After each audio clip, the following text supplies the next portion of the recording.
Welcome to the Deep Dive. Today we're tackling, well, a really big topic. Leadership. Huge. Touches everything. Exactly.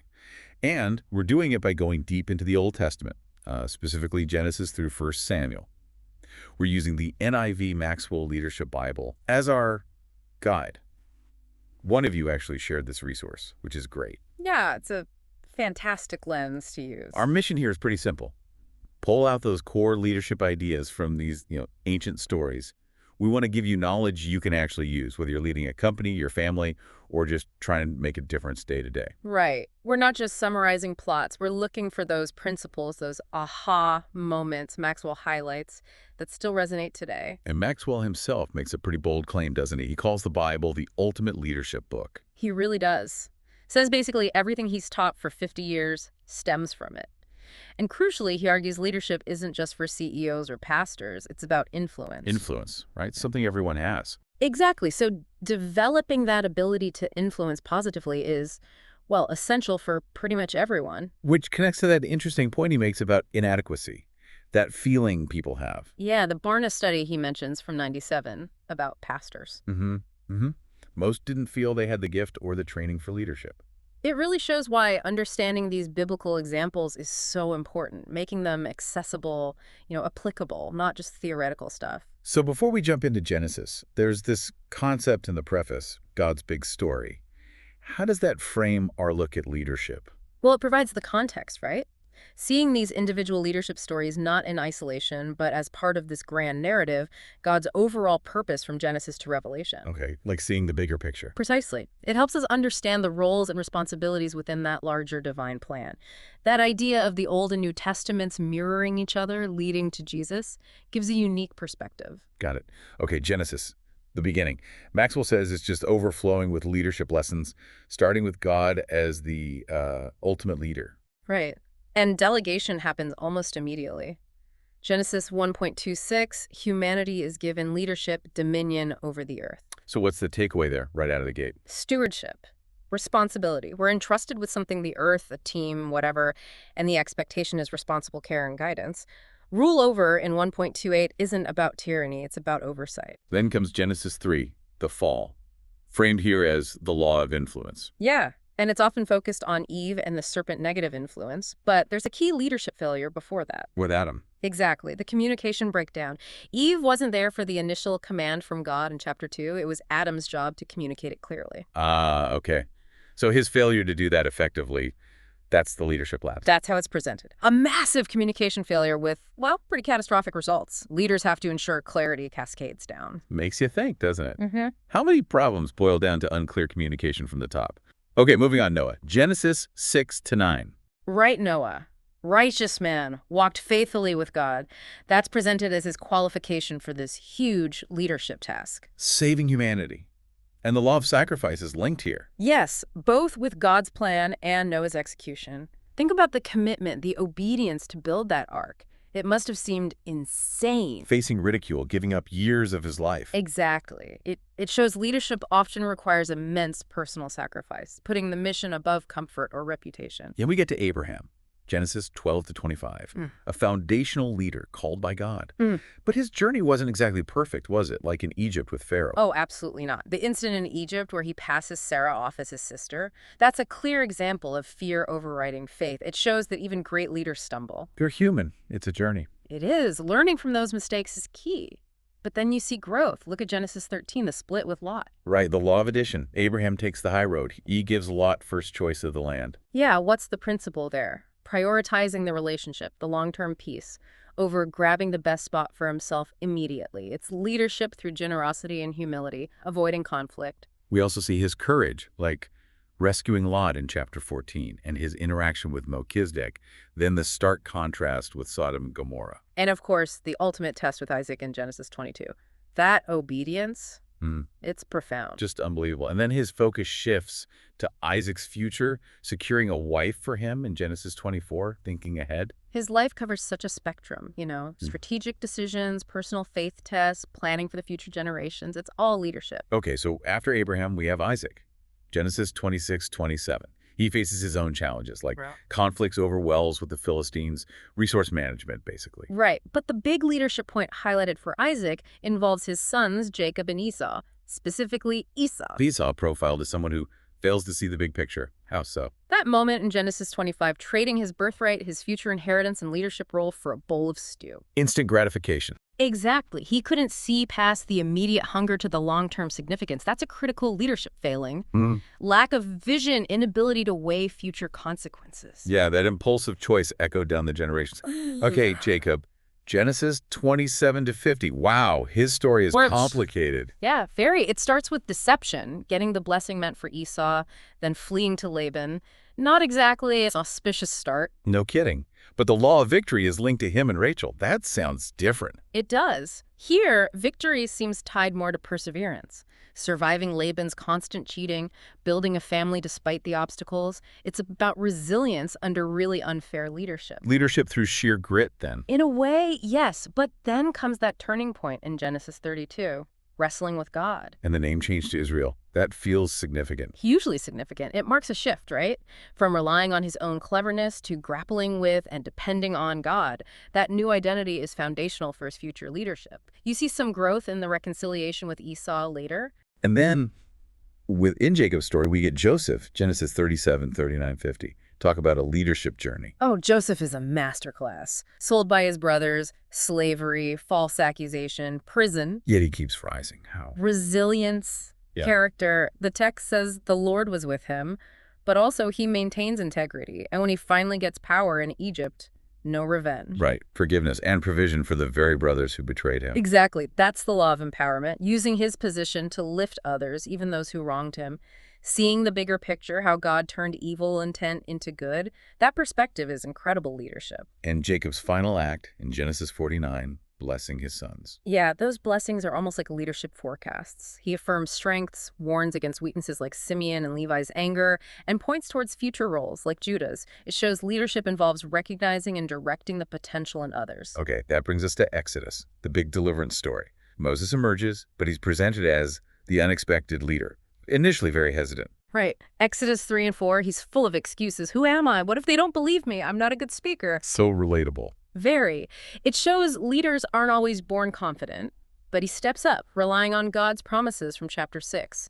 That willingness to act despite fear is key. The confrontation with Pharaoh. The plagues. Moses is God's mouthpiece. It's framed as the law of victory.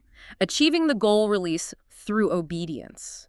And the contrast with Pharaoh is stark. Pharaoh's pride, that my way or the highway thing. Exactly. Moses operates with, well, initial reluctance, but ultimate humility and obedience. Pharaoh's rigidity, fueled by pride, leads to disaster. It's a lesson in inflexible leadership versus adaptive, obedient leadership. The Exodus itself, the provision in the wilderness manna, quail the giving of the law at Sinai. God's direct leadership is very clear. Absolutely. And establishing structures like the Sabbath, the instructions for the tabernacle, the priesthood, these create order and guidance for the community. Clear roles, clear focus for worship and governance. Essential for leading a large group, especially one just starting out as a nation. But things go wrong, don't they?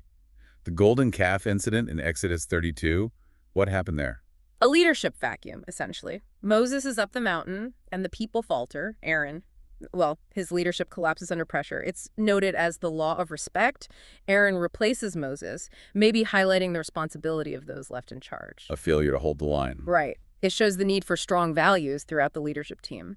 But interestingly, right alongside that failure, you have Bezalel and Oholiab praised for their skilled leadership in building the tabernacle. So leadership isn't just positional, it's also about using your skills for the collective goal. Precisely. And communication is key again.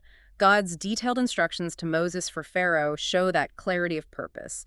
Moses needing Aaron illustrates the law of the inner circle. You need support. You can't do it alone. No leader can. And Jethro's advice in Exodus 18. Classic delegation. Absolutely. Moses trying to judge everyone himself. Unsustainable. Jethro's advice is timeless. Share the load, empower others, focus on the big stuff, prevents burnout, builds capacity. Okay, Leviticus. This feels different. Focus on holiness, rituals, priestly duties. It is different, but still packed with leadership implications. The priests are leaders responsible for maintaining the community's relationship with God and each other. The offerings, like in chapters 1 to 7, are called plans to solve problems. Yeah. Each offering addressed a specific need or issue. Fellowship offerings for relationships, sin offerings for forgiveness, trespass offerings for making restitution. Leadership here involved guiding people through these processes for spiritual and relational health. And the ordination of Aaron and his sons in chapter 8 makes that leadership official. Formalizes it, yes.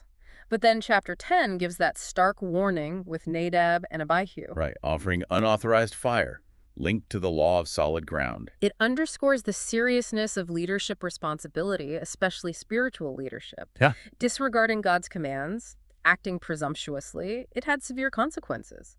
Leaders need integrity and respect for the rules. Then all the rules about clean and unclean in chapters 11 to 15, the priests had to interpret and apply these. Exactly. It was practical leadership, maintaining purity, health, guiding daily life according to God's standards.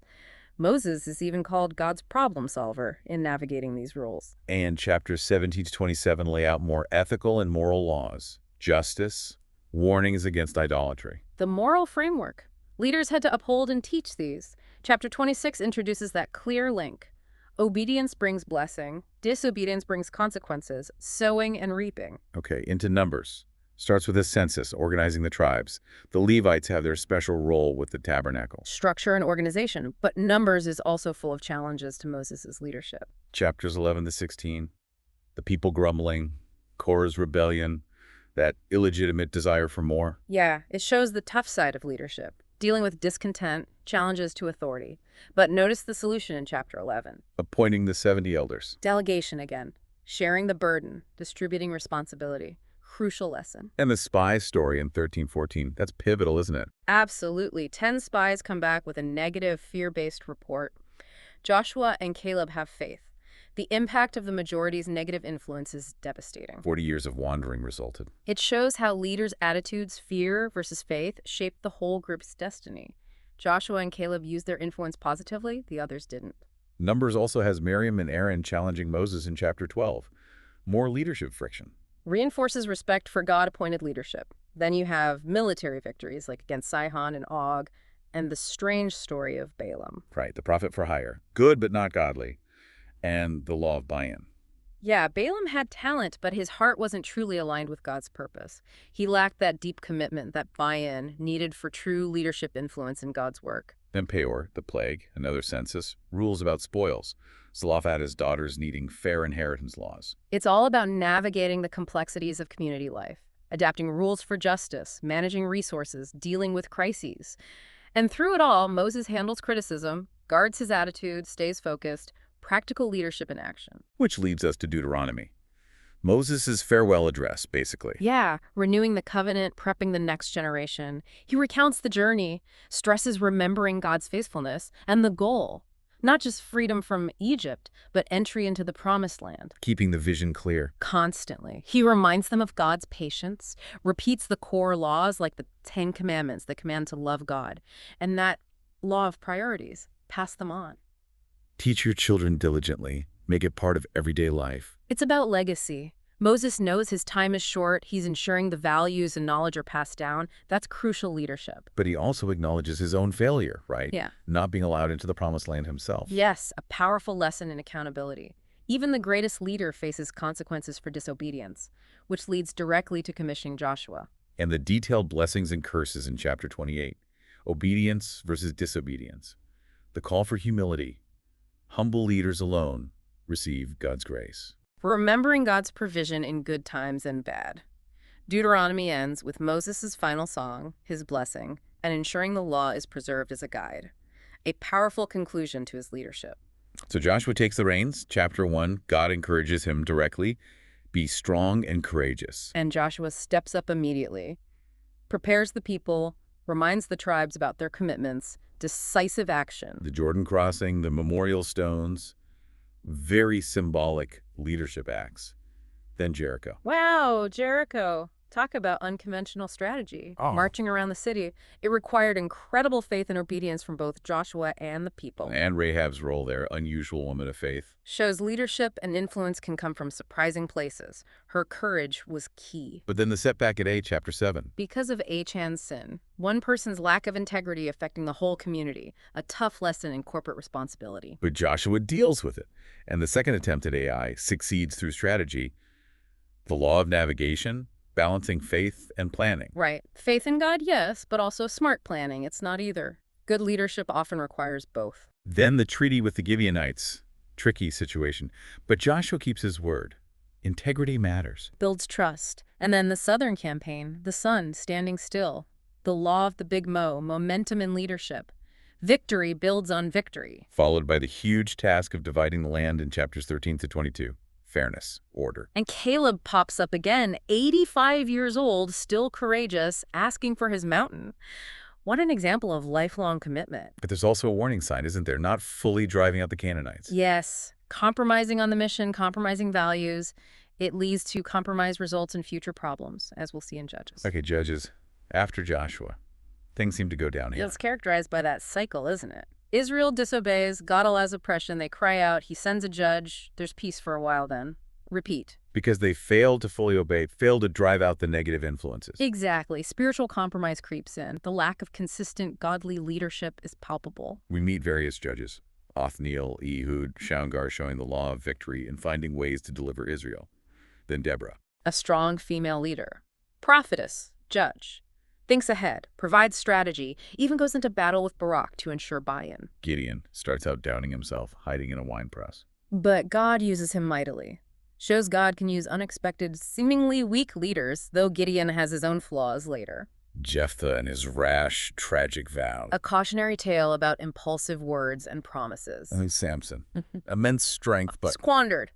Used for personal revenge, undone by personal weakness, specifically Delilah.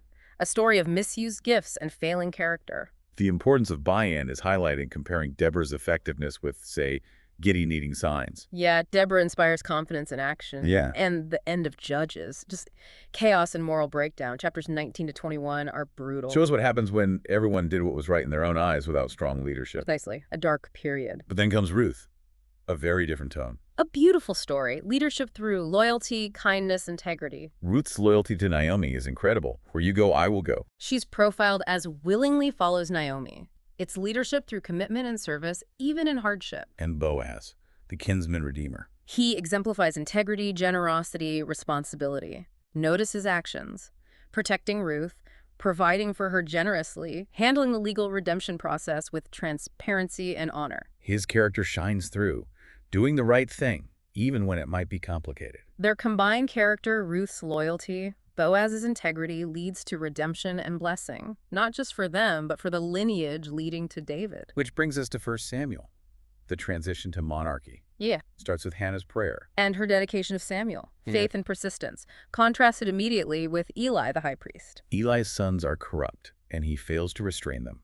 A major leadership failure. Huge. Neglecting responsibility, failing to hold his own family accountable, with disastrous results for the nation's spiritual health. But Samuel rises, prophet, judge, leader, guided by God, known for persistent prayer. He becomes the moral compass.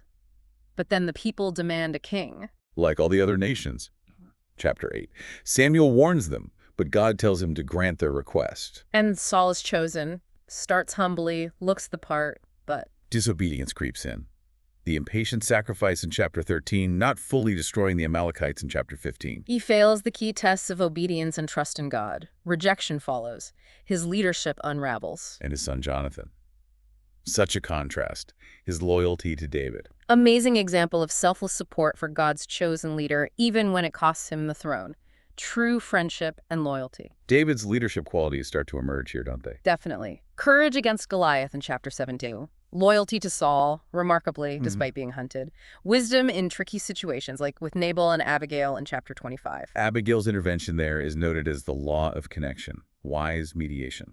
She prevents bloodshed through wise words and actions, shows leadership through diplomacy and understanding people. Meanwhile, Saul descends further. Paranoia, consulting a medium in chapter 28. The tragic result of rejecting God's guidance. But even in exile, David shows leadership. defeating the Amalekites in chapter 30 and sharing the spoils fairly servant leadership principles. Establishing principles of justice and generosity even before he's officially king. And the book ends with Saul's tragic death in battle. Chapter 31, the end of an era. Sets the stage for David's reign, which we'll get to later. But even in Saul's death, the loyalty shown by the men of Jabesh-Gilead retrieving his body is noted. Respect persists. Wow. Okay, so wrapping up this massive journey from Genesis to 1 Samuel, what are some core takeaways that keep bubbling up? Well, the absolute foundation seems to be that connection with God. Walking faithfully, like Noah or Samuel. Vision is crucial, unlike Esau. Integrity is non-negotiable. Achan's story is a stark reminder. And an influence. The spies showed how it can be used for good or ill. Joseph demonstrated empowering others. Ruth and Boaz showed loyalty and generosity. Right. And balancing faith with planning, like Joshua. Understanding the consequences of obedience versus disobedience, a theme throughout. And realizing leadership isn't just about the person at the very top. Think Rahab, think Bezaleel, think Abigail. It's about impact. Thinking back, some specifics really stand out. Like that study Maxwell cited most pastors feeling unequipped.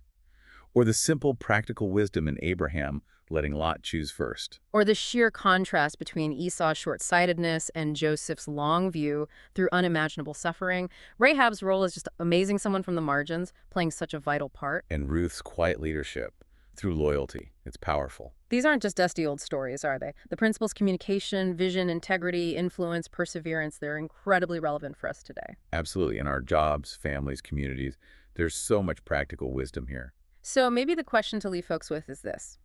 Reflecting on all these examples, the good and the bad, what's a big picture element you might be missing in your own life, your own leadership, your own influence? Ooh, good one. Or maybe what small act of loyalty or generosity, like Ruth's or Boaz's, could actually have a much bigger impact than you think. Exactly, food for thought. Going back to these foundational stories with that leadership lens, I think there's always more to discover.